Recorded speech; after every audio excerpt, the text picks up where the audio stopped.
بسم اللہ الرحمن الرحیم۔ السلام علیکم۔ اللہ کریم آپ سب کو عالم اسلام اور ملک پاکستان کو سدا خوشحال رکھے۔ تحریک عدم اعتماد پر آج ووٹنگ، وزیر اعظم عمران خان نے عوام کو احتجاج کی کال دے دی۔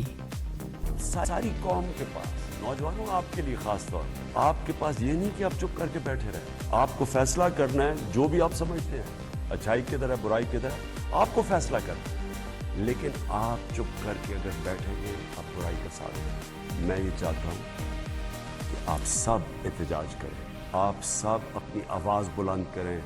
یہ جو سازش ہو رہی ہے، یہاں میر جعفر اور میر صادق بیٹھے ہوئے ہیں، جو بھی آئے گا کوئی نہیں آئے گا، ان کے ساتھ سازش جن کے ساتھ ہوئی پہلے سے ہی پتا ہے کہ عمران خان ہٹے گا تو یہ وہ شہباز شریف جو اچکن سروائی ہوئے وہ پہنچ جائے۔ اسلام آباد میں 10,000 سے زیادہ پولیس اہلکار تعینات، دفعہ 144 نافذ، ڈبل سواری پر پابندی۔ قومی اسمبلی کا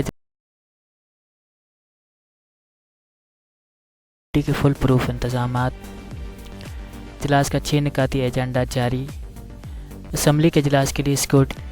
تھینکس فار واچنگ۔ سدا شاد و آباد اور ہنستے مسکراتے رہو، فی امان اللہ۔